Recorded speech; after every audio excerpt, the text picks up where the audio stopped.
Well, good morning, everyone. I feel like I'm a little rusty, Jill.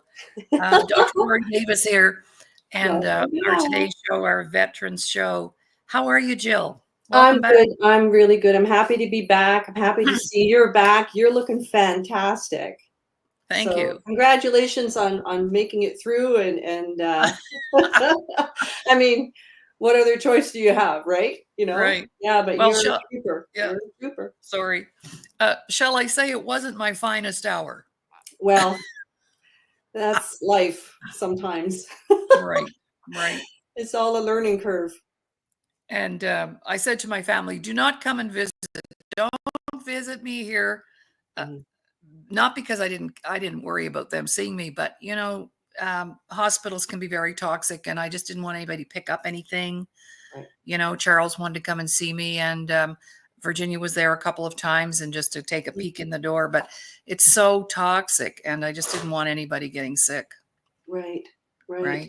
Yeah. And I know for myself, when in the couple of times I've been in hospital, I didn't want visitors because I wasn't feeling up to it. And no, you just want to just recover and just be quiet and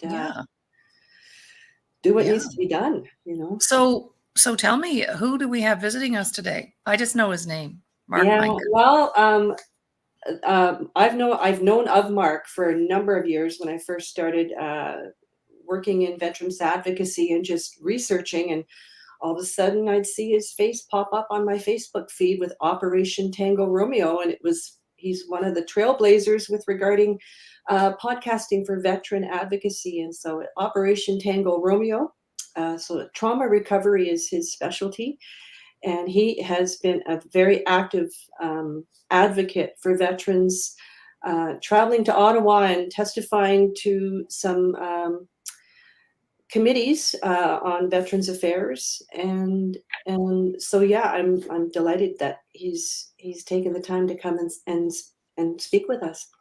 Great. Well, let's just bring him on in. Bring him on down. Here comes Mark Meincke. Mark Meincke.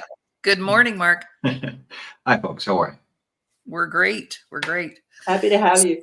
Yes. Thank you for taking time from your busy schedule, because I know it takes time to do these things, and we appreciate you being here very, very much. So thank you. I'm glad to be here. Good. So I'm going to let Jill take the lead on the questions, because she is the person with the great questions. I wanted to do a show. I've always done shows for specialized communities, but this is my first round of doing shows with veterans. So I've done other specialized communities, but with Jill's background and experience, I said, well, why don't we do a show just featuring veterans? So over to you, Jill, to take the lead. Well, thanks, Dr. Laurie. So Mark, welcome to the Today Show. And I'm just going to start with the basics. Can you give us a bit of your background with regards to your service and what got you into creating this podcast, Operation Tango Romeo, and we can expand from there. Let's go back to the beginning. Well, like a lot of kids with really high ACEs scores, I ended up joining the infantry, and thought I'd go and test myself and see if I could do it or not. And I was able to pass and passed battle school and got through. And I ended up doing a tour in '94, and I was in the Croatian Civil War as a United Nations peacekeeper for the summer tour of '94 on the Croatian side. Mm-hmm. And I was injured with PTSD. Didn't know what that was or what it looked like. There was no training. There's no discussion of it. All we knew is that if you had any issues because of a tour like that, it was frowned upon. It was not looked at with any kind of compassion or understanding. You were thought to be weak or less than. So everybody keeps their mouth shut. I knew there was something wrong. From the anger outbursts and whatnot, I knew there was something wrong, but didn't know what it was. And I just left it alone. And unfortunately, I went 23 years without being diagnosed. I was in my second marriage, and first one disintegrated in no small part from PTSD. Mm-hmm. But I, again, didn't know it because there was no training, there was no awareness, and certainly no conversation. But about 10 years ago, the conversation started happening, and it started become a more acceptable conversation. And over the last 5 years, when my show started, it's now everybody's talking about it, and it's accepted, and people can put their hands up without ruining their careers. Not completely, though. There's still segments. I know the RCMP still has a long way to go, where they still can't put up their hand without at least worrying about ruining their career. From detachment to detachment, they're going to have different opinions on whether or not it is a career ender. But the perception is the problem, because if you think that it's a career ender, you won't put up your hand. In 2017, I finally got diagnosed. 2019, my show started the original thought, Jill, was an augment to peer support, because that's part of my healing journey. I was participating in peer support groups, and I ended up being a facilitator. And I ended up in Montreal getting trained by the Department of National Defense as a peer support facilitator. And I realized, geez, there's people driving 2-3 hours just to be part of this peer support group. How can I make it more accessible to more people? So I started the podcast, and it's been going ever since 2019. And now it's over 85 countries and helping a lot of people. That's fantastic. Now, this facilitate this peer support, was that through the Operational Stress Injury Clinic, or is that before? Originally. Okay. Yeah. Okay. That's how it started. It was all official through the OSI clinic, but there were some political issues with all that, and we ended up breaking free and just doing it on our own. Right. Now there's groups. There's a group called OSI Camp, and it is a volunteer group of peer support facilitators for first responders and veterans, and it's all over Western Canada with numerous branches, and they offer training and facilitator training for peer support. There is a group in Calgary called Alberta Recoil, and they look after peer support both for free, and also they're also a company. So a police station or EMS department can hire them to come in and teach them how to do it. Wonderful. Well, I know I was part of a peer support group in Ottawa about 5 years ago, and that was it was such a support for me, and I got to network with other veterans in regards to benefits and other support systems in my region. So I really I can see the value in what you've done with regards to bringing it across, around the world, but also connecting people across the country, veterans and first responders. So, wow, you really saw a need, and you started this pod. 85 countries. So my question. Yeah, go ahead. It's peer support is the most accessible resource for most people, whether it's online peer support, whether it's my show, which does more than peer support. That's a big part of it. Peer support is clinically proven to actually have better efficacy than some forms of therapy, of talk therapy. Now, that's if it's done right. I'm very protective of peer support. I don't do it anymore. It was a stage in the healing journey, and it's not something I participate in very often at all. But I did heavily for about 4 years. And in peer support, you hear your story through other people. And when you hear that story through other people, that helps to get rid of shame, stigma. And when you realize, oh my goodness, I thought I was a basket case or a nut job or whatever the negative self-talk was, until you hear it again and again and again, other people with very similar experiences. And then having it normalized, and also understanding mechanisms, like understanding that high level of childhood trauma is probably why you chose a trauma-rich environment for a profession. That's also shown to be true. And then learning the tools. It's like, okay, now I understand what the problem is, how that problem became a problem, and that it's a neurological injury, not a sickness or an illness. It's a neurological injury that you can actually see in a brain scan. Now, what do I do? Like, how do I go through it? And that's probably the biggest chunk of my show, is showing all the different modalities, because you have to meet people where they're at. Not everybody wants to do talk therapy. Not everybody's going to try ketamine therapy. So I find every modality that I can around the world, and I bring experts on and people with lived experience, and say, well, I don't know if it's going to work for you, but this is what I found, and here's something to try. Because there's got to be something on my show out of 330 episodes, whatever it's at right now. There's got to be something that you hear in there that you're willing to try. And the modality that you try is better than sitting and suffering and trying nothing. You got to keep your feet moving.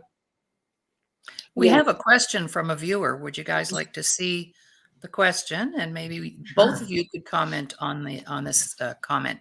Simon says, "Hi, Mark and Jill. My question is, how, as an average civilian, can we help veterans suffering when they get home, and the best way to relate to them on an emotional level? Because, of course, we all know that I may be the one suffering, but that impacts everyone around me and my family, friends." So any comments on that, you two? Well, it's an excellent question. And there is a segment of my listener base that listens to answer that question. Oh, so great. there's people that are daughters and sons of veterans or spouses of veterans. Listen to the first 10 episodes of my show. And that's going to help get you into our head.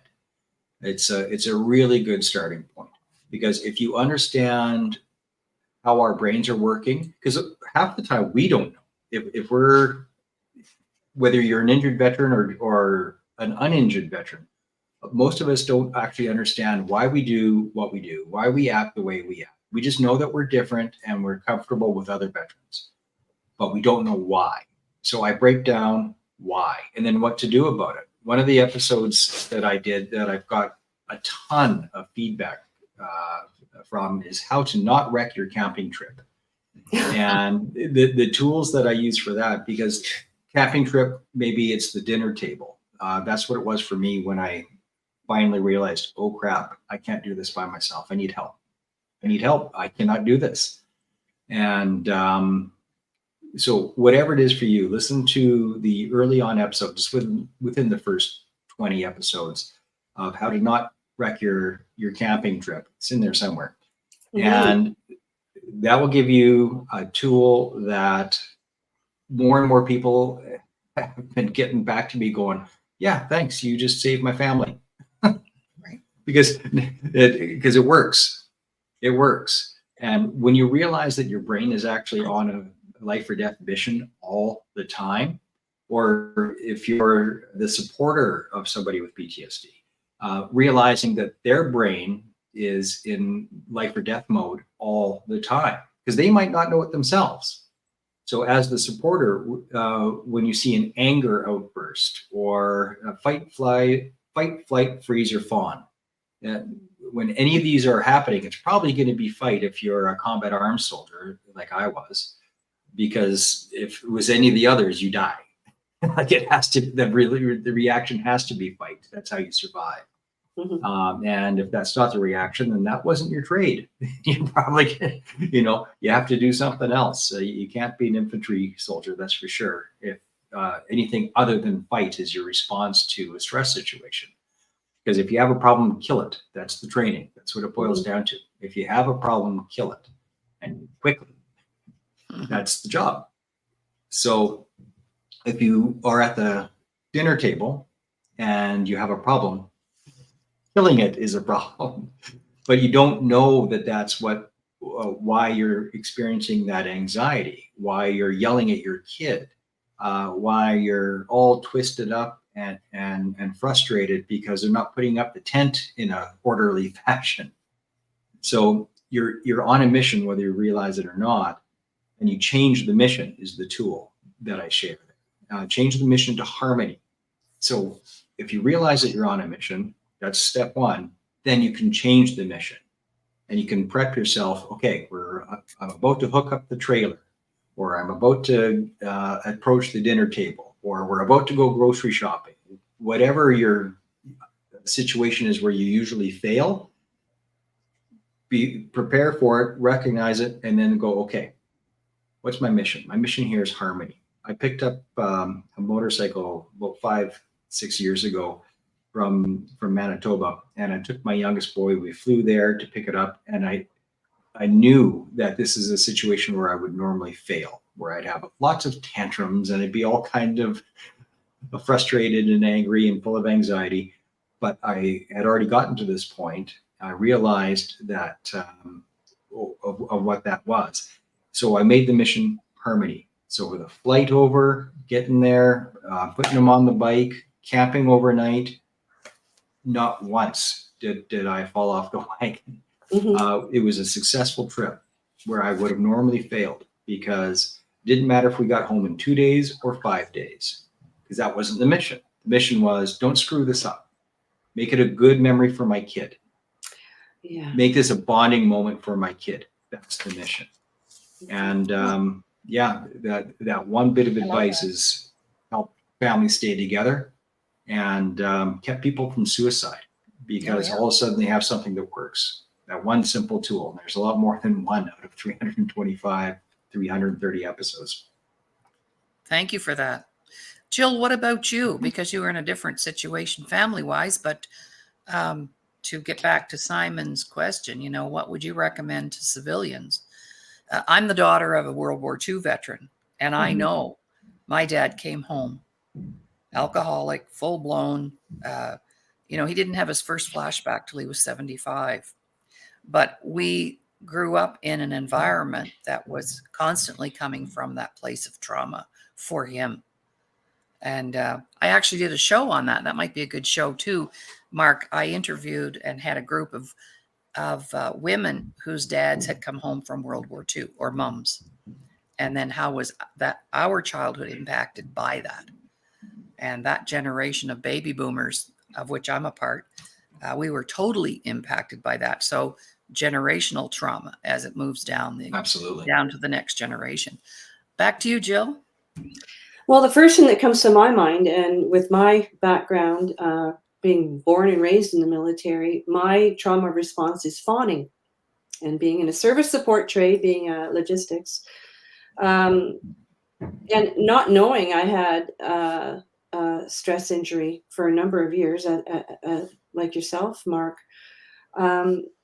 For myself, the first thing that comes to mind is patience and just reassurance that that I'm not alone and that somebody has my back. But don't try and help fix me. Just give me some space to try and figure it out.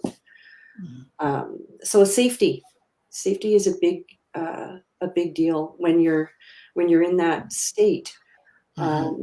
Chronic stress, chronic fight or flight, and anxiety. Because for myself, it was always, if I do lash out, or oh my goodness, that person's going to leave, or that person isn't going to love me anymore.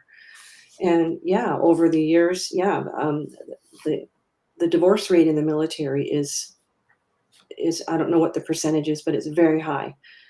And a little above average for sure. I think so. And so many veterans we've paid a high price with regards to our families and relationships. And with what Mark's doing, is shining a light on all of this. I'm sure, I don't know how many families you may have saved, Mark. So not just the ones you've spoken to either, or who watched your show. It's like that ripple effect, right? That it's thousands and thousands. All right, back to you, Jill, for another good question for Mark. Well, Mark, I want to ask you. I mean, you're an author. You wrote a book in 2008 called "Why Not Me: The Keys to Unlock Your Power and Release Your Potential." So it sounds to me like, since you released from the military, you were doing some personal growth work. But that was before you had your breakthrough 10 years ago with regards to your PTSD diagnosis. Do you want to touch on that a little bit? Sure. So that book, what I thought it was and what it actually was weren't the same thing. Mm-hmm. When my first son was on the way, before he was even born, I had this what if I get hit by a bus question in my head? Like, how am I going to raise this kid? And the most important thing for me was to take the best lessons that I've learned and pass them on to their kid. Because I was undergoing a little personal renaissance at that moment. Started reading a ton of books that were inspirational and helped me grow and helped me find self-confidence. Because it might be a surprise to some people, but for the longest time, I had no self-confidence. I didn't really think I was capable of achieving anything. Mm-hmm. And even after I got out of the military. So once I started getting to that point of, maybe I'm not such a dumbass after all. Maybe I do have some potential to actually do something that's meaningful. And that was a real growth spurt for me emotionally, reading all kinds of books. And there was a dailyinbox.com email of inspirational or helpful growth quotes that I kept in a binder. And one day it just hit me. It was about 3 a.m. and I just jumped out of bed and went, "Oh, I got it." I grabbed a stack of paper, ran down to the kitchen table and just started scribbling. And the birth of that book started. And the idea was that to get this all down, the best lessons that I can find, Mm-hmm. and personal insights, and just to empower yourself to grow and to take that next step and what that looks like. And it was for my kids. It was going to be an inheritance for my boys. And what I realized years later is that, that was a survival mechanism. Immersing myself in positivity, immersing myself in constructive thought, in positive mindset. That's how I got through. That's how I was able to overcome PTSD symptoms that I didn't even realize I was experiencing at the time. So it was a real intuitive approach for you at that time. Mm-hmm. I think so. I mean, you're going to go towards a direction that works for you. Yes. Unfortunately, that's usually alcohol, Mm-hmm. and or drugs. Sometimes just the gym. I used to work out like a mad fiend. I still train, but that's specific for arm wrestling. I don't bodybuild anymore. We will find something that works, whether it's positive and constructive or negative and destructive. We're going to find something that works. And the destructive mechanisms for coping, they work. That's why we do them. But they always have a bigger price than what they offer for relief. And alcohol is the most common one. Mm-hmm. It's so incredibly destructive. And because of the work that I do, because of the show, I feel that I need to be a role model. So I haven't had just a drop of booze for almost 5 years now. And next April it'll be 5 years. And it's because I was able to realize just how dangerous that road can be. If you're having a drink because that makes you feel better, that's not good. That's not good, because that's a super slippery slope that way too many people fall down, and too many family members are dead in my circle because of it, and way too many friends are dead, all from alcohol. Well, the destructive choices, I always say everybody picks their poison, right? So it comes in many packages. All of our addictions, perfectionism, control, these are all drugs. And they just invite more trauma. Yeah, workaholic. You're just opening the door for more trauma. Yeah, and anything can be too much, Yeah.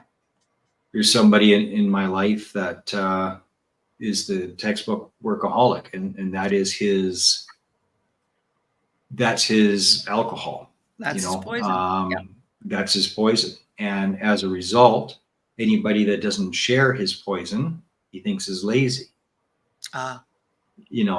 Taking zero self-care for himself, So he believes that anybody that takes self-care, well, there's something wrong with them. He doesn't understand them. So he just assumes that they're lazy or irresponsible.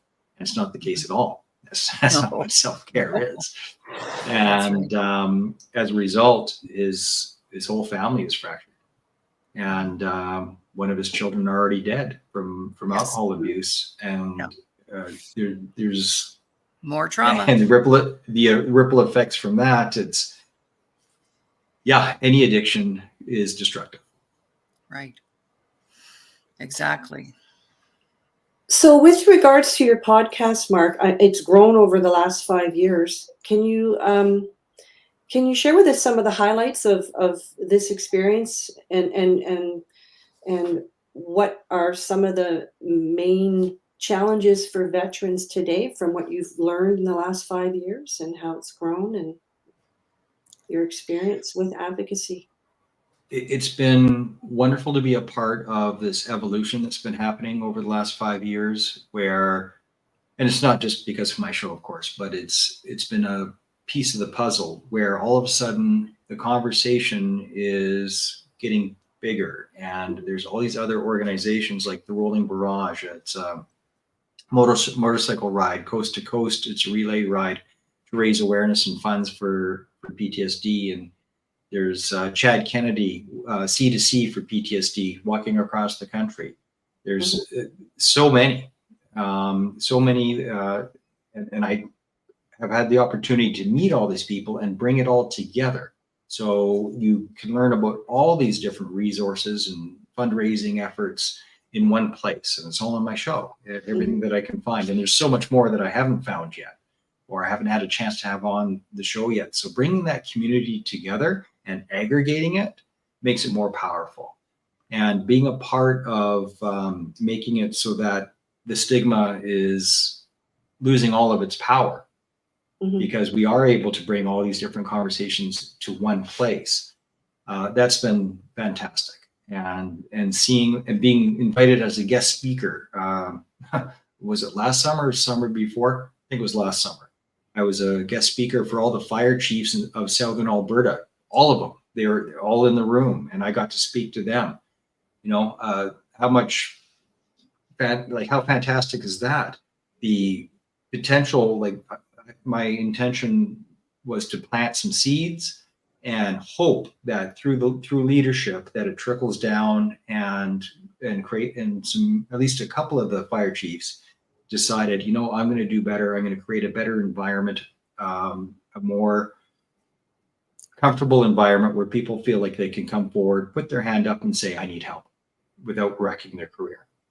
So hopefully that happened, but the conversation happened, and if nothing else, I was able to plant a seed. So that's happening across the board. Like I said in the beginning of the show, RCMP are still not great at that. They're just not. It's they've got a long way to come before they are in an environment where people can put up their hand safely and be treated with dignity and respect if they have stress injury. And I've been thrown into advocacy, which I didn't expect.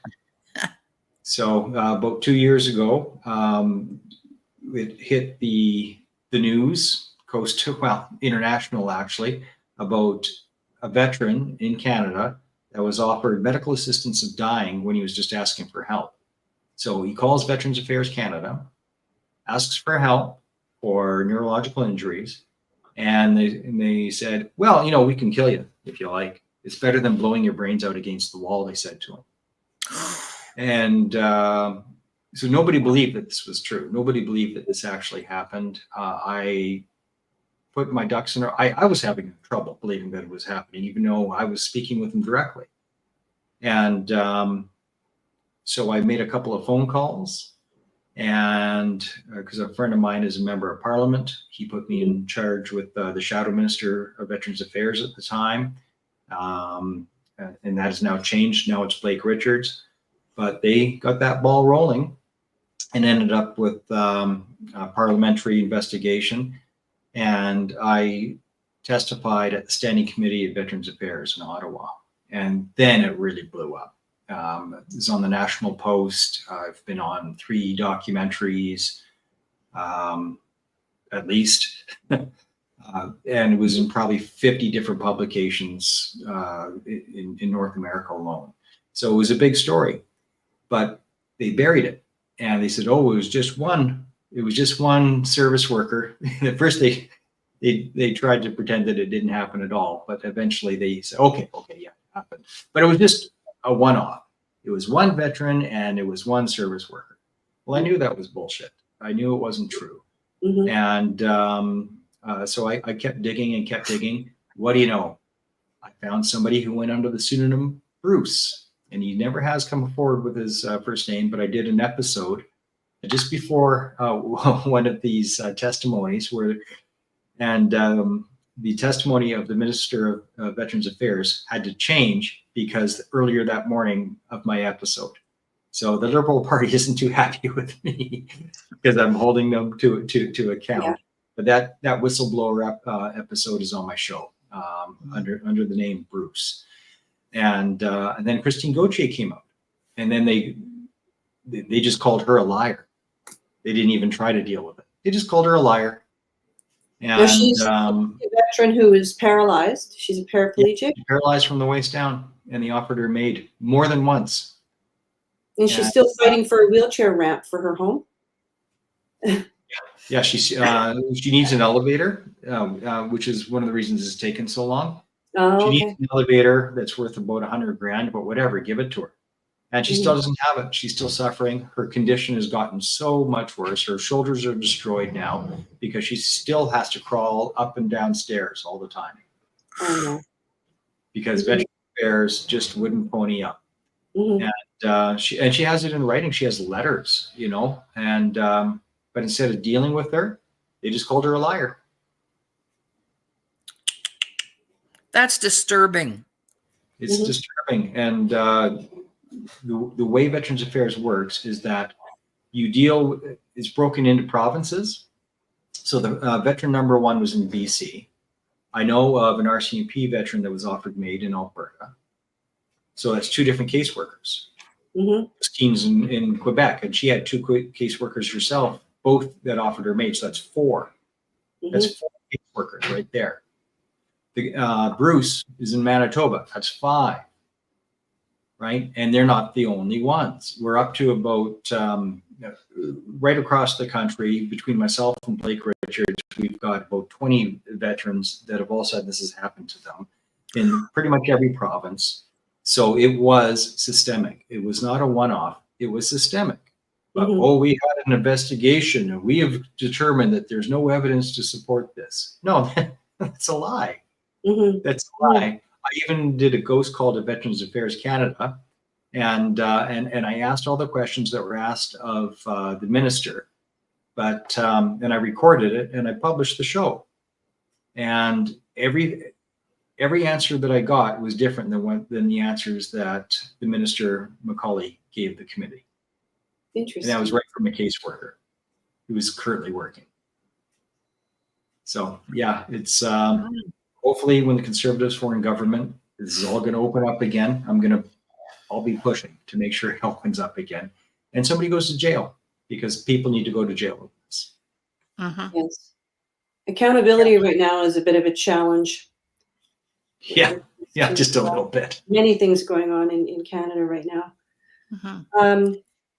I have a question. Tell me about your show, frequency, where people can see it. Use your tagline here. Tell us a little bit about the frequency of the show and where you produce it to, platforms. Well, there's it's been going since 2019, and there's over 325 episodes, give or take. It's probably about 1 a week right now, and it varies because my number 1 duty is to myself and to my family. So I gauge, but I don't overdo it. For a while, I was doing 3-4 episodes in a week, and that was too much. It was too hard on me. And I have figured out over the years that 1 or 2, that's about it. That's about all I want to do. And then maybe do something like this where I'm a guest on somebody else's show. but about 2 appearances a week is about my max. And then Great. anything more than that, it's not good for me. So I don't Good. do it. And it's on every channel that you can imagine. The best channel to find it is probably Spotify. We are now doing the video version on Spotify for all of them. So you can have audio and video in the highest quality on Spotify. It's also on YouTube. We have the original channel and now a duplicate channel, YouTube. That my producer has decided to start fresh because there's algorithms that react to thumbnails, and I never had proper thumbnails before. I just don't have the time, energy, or will or ability to do all that stuff. So my producer is doing that now, which is why we started a fresh channel, and she's reproducing everything. So even cleaning up if I had any sound issues on some episodes, she's reproducing them, putting in artificially putting in camera angles, which is cool, and just increasing the production value overall. My audio has always been good. So right from episode 1, I've had good audio, and it only got better over time. Right now, it's excellent. Actually, probably after my 40th episode, the audio has always been outstanding. It's just the video where it's been weak. So that's getting stronger now that I have a proper studio with lights and cameras instead of a webcam. Right. But Operation Tango Romeo, you can find it on pretty much any podcast channel. Spotify's the best. It's on YouTube. And the full collection is probably easiest to find on Facebook, on the Operation Tango Romeo Facebook page. That's where, if you click on videos, that's where everything is. Cool. Except Thank for the you for that. Yeah, thank you for that. So as we're broadcasting right now, we're streaming live on my Facebook page as well, Laurie Davis, and I have 2 YouTube channels there, and of course our home network, the Disability Channel. So we also are distributed by Your Home TV in the United States, and that brought a huge following for us when they picked the 2 best shows of the week. So hopefully they picked this one, because the Disability Channel is all about supporting veterans, and this show is very popular with our network. So they ship these shows down to Your Home TV, and when that happens, we have somewhere now between 25 and 30,000 viewers per episode. So you might want to investigate that too, because it's Well, that's something else. yeah, it is. It's Are great. you on a Roku channel as well? Yes, we are. Yes, we are.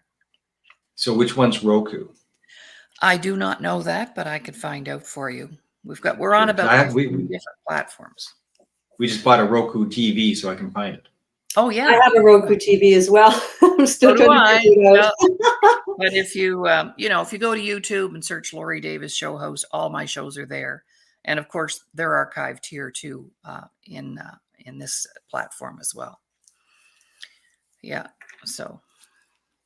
But all my old stuff is on there too. I went in the other day just to check it out to see what's the status here. And here's old shows, radio shows. Once it's on the internet, it never leaves. So you have that because I started out in radio many years ago, of course. So I have a question, Mark, regarding different modalities of treatment that are available to folks with stress injuries. And I'm just wondering, I know that you've dabbled, and this is for entertainment purposes only. But I'm curious because I've been doing some vagus nerve research and nervous system regulation and somatic therapies. Can you give us some information on what you've discovered that's out there that maybe some of our viewers aren't aware of? Okay, well, I'll preface it first. What I'm about to say, it could be the carpenter, it could be the tools. And sometimes it's a bit of both. So don't be discouraged. As long as you're doing something, it's better than doing nothing. So please don't let anything I'm about to say discourage you from trying any modality. The OSI clinic, so Operational Stress Injury Clinic, which is the actual military mental health clinic, has a efficacy rate from their own internal numbers between 12 and 16%.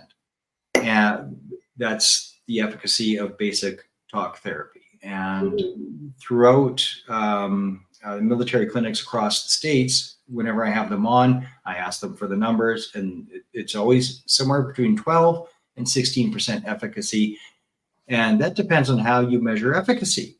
Is that going from a 10 to a 7 or a 10 to a 1? You know, like what is efficacy for you? And so not a great tracker for just basic talk therapy. Some of the better, if you're going to go that route, EMDR seems to be better. I had somebody on talking about reconsolidation therapy, which was medication assisted. I like things that work aggressively and just to knock the head off that beast. And ketamine assisted therapy, I like. I haven't done it myself. I've just got all the stats that keep coming back to me. The efficacy is very, very high. I had Dr. Eugene Lipoff on the show out of Chicago, and there's sympathetic and dual sympathetic. So the nerve in your neck, there's one on each side. And to do, so it's stellate ganglion block with ketamine. So he does the SGB on each side. So get dual sympathetic stellate ganglion block mixed in with therapy and ketamine, like ketamine assisted therapy. That has been one of the better ones. Canadian Special Forces, because it's not available in Canada, they go down to Chicago and they do it there, including Devin Larratt, who's a JTF2 Special Forces Tier 1 veteran and a world famous arm wrestler. He did an episode on his channel about it. Hopefully we'll be on my show next month. I've been trying to get him for a few years now. And we'll be talking about that. But within Alberta, I know there's at least a few ketamine assisted therapy clinics. There's the Newly, there's Wayfound. They are out there. So that is a great place to start because you get more done faster. More done faster. And some people claim that it's permanent, and that beats the heck out of 3 or 4 years of talk therapy that might help you and it might kill you. Talk therapy almost killed me. Yeah, because you're constantly reactivating and reliving it. Oh yeah, instead of getting memory on. lane. Yeah, but that was in my case, that was the carpenter more than the tool. I believe, but how do you know? You know, it's not like there's a Yelp review. How do you know which one to use? Mine did more harm than good.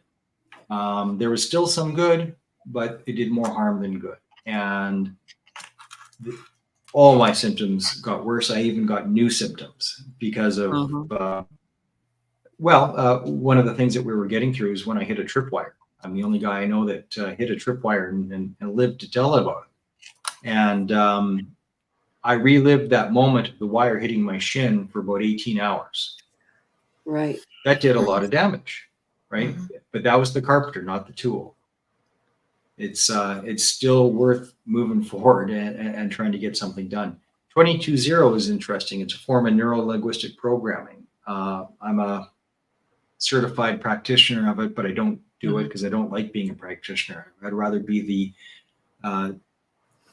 the guy that's getting all the information and bringing it to you. I've done a couple episodes on 22-0. It seems to work fairly well. I've helped a few people with it, and they have told me, well, one person in particular, he had a traumatic reaction to the smell of eggs because that was associated with a horrific memory from his childhood. So he couldn't be in the house while eggs were cooking. Couldn't be in the house. Now he can be in the house and he can eat eggs. And that was from 22-0, which is a form of neuro-linguistic programming. They have a whole organization in the States. It's difficult to get it in Canada. because there's like me and one other person, Mhm. and I don't do it anymore. But for American veterans, for sure, 22-0 is a great place to start. Give it a whirl. You don't relive anything. It's quite the opposite, and they decouple the reaction from the memory, from the trauma, without reliving the trauma. So creating new 22-0. neural pathways in the brain using language and perhaps Mhm. affirmations. I'm not sure. I'm kind of familiar with NLP, but I haven't heard of 22-0, so I'm going to look into that. Mhm. Yeah, it's worth it, and you can learn about it on my show.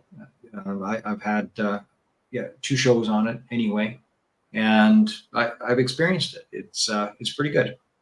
It's pretty good. So there is a better mousetrap out there. I've covered several of them, and one of the challenges is knowing whether or not it's PTSD, an operational stress injury, um, or if it's a TBI, a traumatic brain injury, or if it's mefloquine poisoning, Yes. or if it's ADD. When you They line all all these, respond differently to these things. Yeah. well, they match up diagnostically. Hmm. Yes. So many of these match up. So again, carpenter of the tools, like, well, what is my diagnosis and what's the right way to go? Because there's all kinds of people with both traumatic brain injuries, so concussions, neurological, physical damage, as well as PTSD. They got both. Hmm. And if you're not treating both, if you're only treating one or the other, well, of course your efficacy isn't going to be great. You got to do both. Hmm. But for neurogenesis, mushrooms, like not necessarily magic mushrooms, although yes, they are one of my favorite things. But functional mushrooms like lion's mane and chaga and so many more have been proven to cause neurogenesis. So mushroom-based coffee like mud water or other ones similar to that, Hmm. good for the brain. Remember when we were all young, they said you can't regrow brain cells. Well, bullshit. Yes, you can. Yes, you And can. and mushrooms are one of the ways to do that. But right? Am I wrong? They always told us that you couldn't. Once a brain cell is dead, it's dead. Yeah. That's what we were always told, but it's not true. No. So a lot of my clients, I've worked with all of that, first responders, RCMP, now veterans, but many were misdiagnosed. They didn't have what they were told they had. So once you have a label, you live that out. That's what you believe, because people in positions of authority who seem to know what they're doing, optimal word here is seem to know what they're doing, tell us something, and we believe that, and then we run with it. Hmm. Whether it's autism, ADHD. That's actually why I left the school system in 1984, because those labels started to flow in and we were being asked to give little kids Ritalin. And I refused to do that. I left my career on that after When really 15 years. half of it's red dye number 5. Like quit feeding them Skittles. Yeah, Right. right. Exactly. Hmm. Yes. Wow. Hmm. Yeah. From my, I know that a lot of veterans now they're looking at alternative therapies more so now than ever. I've tried the hyperbaric chamber treatments, the small chamber, which help with some symptoms. Mhm. But and perhaps Dr. Laurie, we can touch on trauma and what is trauma from your perspective, Mark. What is trauma to you, and um, what can you share with our audience with regards to how to manage it in the simplest of terms, I guess, if there is When I had one. Dr. Jody Carrington on, she was adamant, and I think I agree with her, that for it to be PTSD, it has to be encoded in fear. I think that's probably right, and that doesn't diminish other types of trauma injuries Mhm. through anguish or grief, loss, but it's not the same as PTSD. It's not worse or better. It's just different. Mhm. PTSD is really tough to treat. It's a Mhm. bugger, but it is treatable. And being encoded in fear changes your nervous system. So a traumatic event where it's life or death and you believe that you're about to die, or in one case, I thought I was dead. I wasn't. Um, it can all be at once in one event that affects you for the rest of your life, or it could be, and more commonly, CPSD, so complex post-traumatic stress, where it's a bunch of different events, maybe a couple of high flyers and a bunch of more low-level events. But if Mhm. you're thrown into the state of fight, flight, freeze, or fawn again and again and again and again and Mhm. again, Mhm. eventually the throttle gets stuck on full. Mhm. So full throttle is either going to mean you're always in fight mode, always in flight mode, always in fawn, or what's the other one? Fight, flight, freeze, or fawn, or you freeze up all the time. Mhm. And again, for soldiers, it has to be fight. And first responders, it has to be fight. If it's anything else, you die or somebody else dies. So you Mhm. have to learn to react with fight, because that's how combat works. If you don't react with fight, it's not good.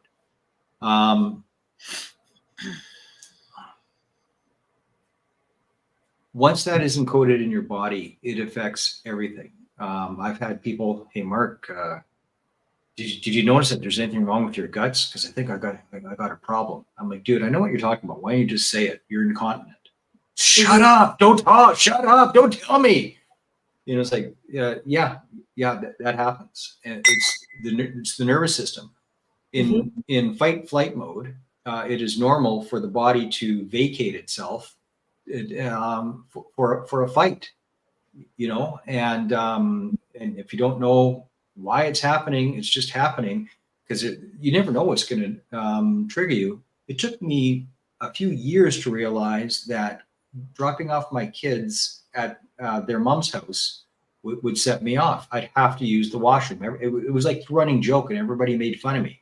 Drop off my kids, I got to use my ex-wife's washroom, because going back there and being in her presence and was I thought I was fine. My mind seemed to think I was fine, but my body knew different.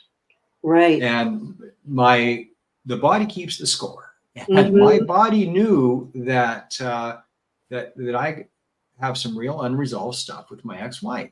That is very upsetting.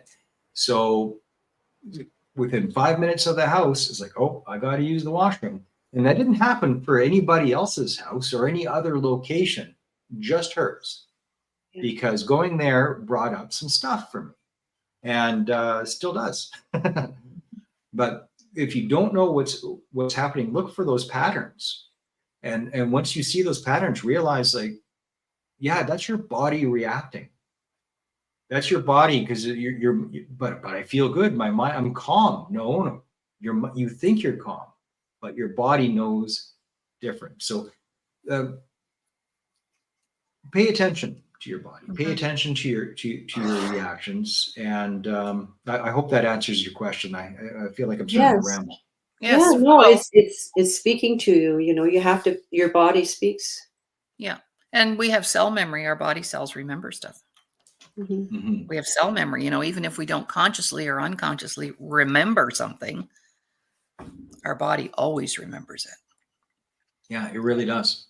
Yes. It really So does. And we're yet just that's about, something oh, that's dismissed as woo-woo, but it shouldn't be. no, that's Mhm. right. Mhm. So we're a couple of minutes away from closing time, and this has been the most fascinating hour. Mark, thank you very much again. And I'm going to make sure I catch your show and watch some of those episodes. Mhm. And I look forward to maybe down the road doing some other stuff, and would love to have you back. And maybe Jill and I could come on your show and talk about what I do, which is the self-worth component as it's related to trauma and how that just completely destroys that. Whether you're Yeah, five, absolutely. whether you're 5 or you're 50 or you're 80. And over to you, Jill and Mark, both for just words of encouragement. Mark, if what was one more thing you'd like to say to our veterans out there who are struggling, what would you say to them right now with words of encouragement? Always remember that healing happens. Don't buy into the bullshit that you're just stuck with it and that there is no hope. I hear this again and again. It's not true. I was suicidal. I actually had a suicide attempt in 2021 because I wasn't staying on top of self-care. And I'm nowhere near that now. So those temporary moments are temporary. You can move past them and you can move forward. I'm a pretty happy guy now, living one heck of a good life. And that can happen if you keep your feet moving. If you give up, it can't happen because you're dead. That's right. So don't let a temporary situation encourage you to make a permanent solution, because things change and they can change quickly, and it's not hopeless. If the only thing that you can do is listen to my show, which is the only resource for a lot of people, thousands of people, it's the only resource that they have, then use it. Then listen to an episode a day or an episode a week or whatever you're capable of doing that you can handle. And let that build courage within you until you can take the next step and build some more courage. And then the next step. But keep moving forward. Don't stop moving your feet. Thank you so much. Mm-hmm. Thank you for that. Yes. And Jill, thank you for bringing Mark on the show. And Jill is our advocate for getting veterans on our show every Thursday. We focus on the veteran community. So thank you, Jill, for that and your time that you dedicate to the show. I really appreciate it as well. Well, it's an honor to be a part of it. And Mark, thank you so much for being here for us and for sharing your story and your experience and your heart with our viewers and with our veterans. Thank you for all you're doing. Mm-hmm. You're making. Well, thank you for joining the mission. The mission is to save lives and relieve pain by making help for PTS injuries easily accessible, with a vision of the world where the path to recovery is clear. And now you are part of that mission and vision. And thank you for helping to save lives. Right on. Okay, ladies and gentlemen, thank you for watching. We're streaming live right now on the Laurie Davis Facebook page, also on our YouTube channels, the Disability Channel, Your Home TV coming up. So we're here and available and accessible as well. So bye for now, everybody. Have a great day. Thank you.